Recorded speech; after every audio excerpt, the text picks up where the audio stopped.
Hello everyone and welcome back to Glorious Events YouTube channel where we talk about everything events related. I'm a Ugandan-based event planner and manager, and today I'm here to talk to you about the 6 areas you can save big at your wedding. So stay tuned.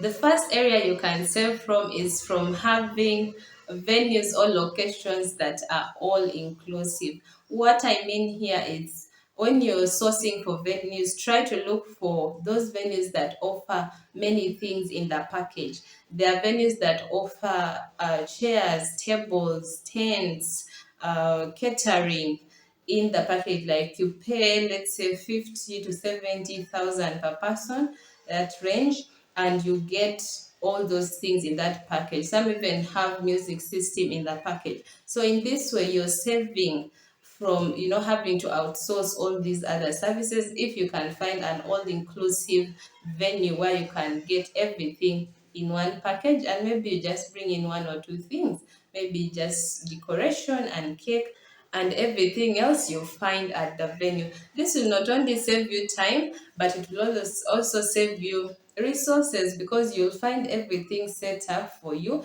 Everything will be accessible in case you have an outflow of number of guests. The chairs are accessible, it's in the same venue. So please consider going for all inclusive venues if you want to save money. The other way you can also do it is have a venue that is a garden, or a field of a school or an institution, just an open area, so that you can bring in your own vendors, who maybe some of them are your friends or family, and you're getting very nice discounts from them, and you can bring them in without being charged corkage fee.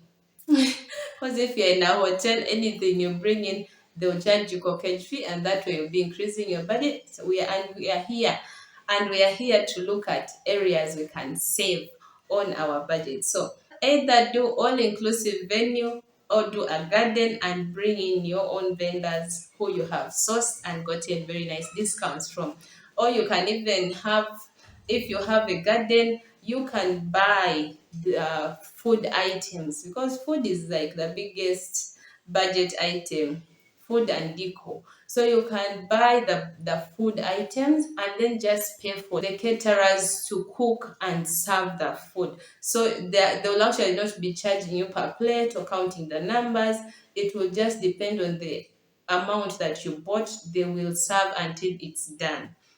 That is a good way to save money, because hotels count per plate and it can get very costly, especially if you have an overflow of number. They will charge you for any extra plate that they served, and that can really dig deep into your pockets. The other area you can serve is on drinks. If you're offering your guests alcohol, you don't have to do the whole range of wineries and spirits and all these big drinks and have mixers, doing their thing. That is a bit costly. If you're looking to save, stick to wine and alcohol, and maybe you can add soda and water for those who don't take wine or alcohol. So in this way, you're able to save, because you can buy wine in jerry cans, you can buy wine in bulk, and then have jars where the ushers can serve the guests into their glasses using those jars. So that saves you a lot of money, other than going into wines and spirits and mixers and all those things. That would save you some good money. The other thing you can do to cut down on your budget is wedding invitations. I've talked about this before, and I feel I need to stress it again. Thanks to Corona, okay, I'm not saying thanks to Corona, but it kind of opened our eyes to see that you can send out invitations online.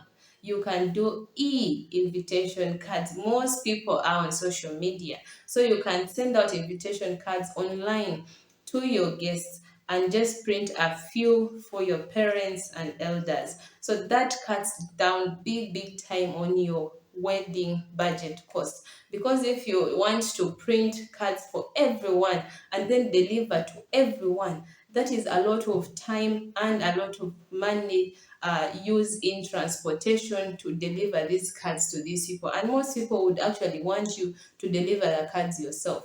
So that's time and money, a lot of it. So just save that by using e-cards. Just get a good graphic designer. They know how to do it these days.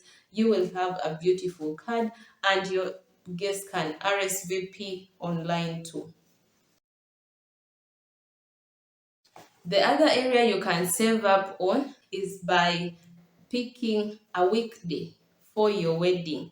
Saturdays are normally the designated wedding days, but these are like the most busiest days for service providers. So if you want to save, you can put your wedding on a Friday.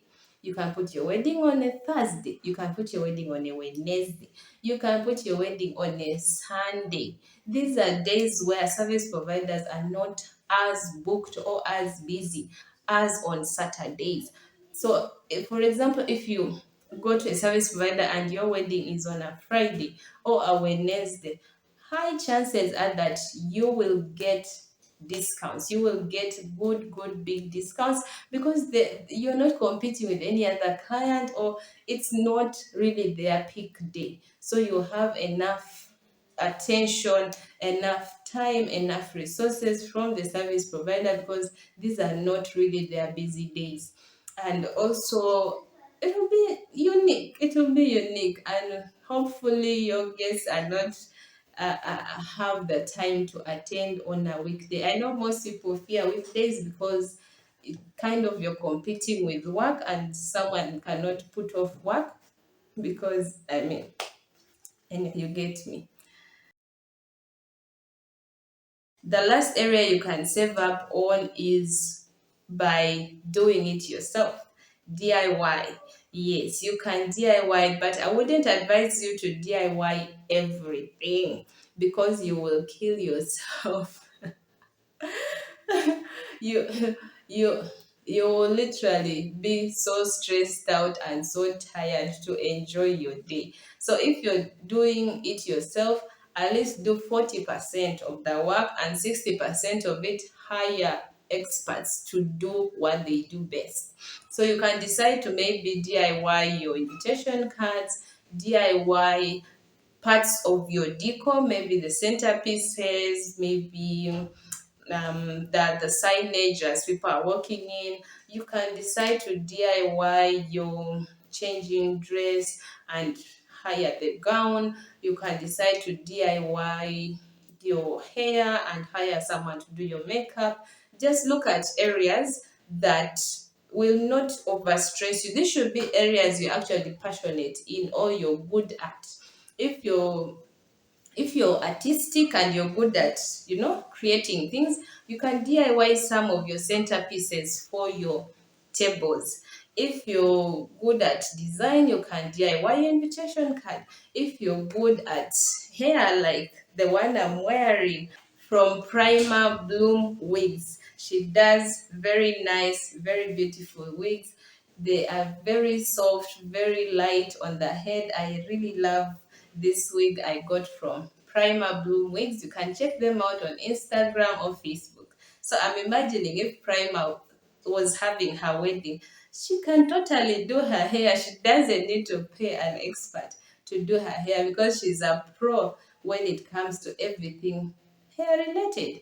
So look at areas that you're passionate about and you DIY in those areas. Don't try to be so perfect and want to DIY everything. You will stress yourself, you will not enjoy your day because everyone will be running to you to ask for this, ask for that, ask for that, because you are the one who was doing all of it.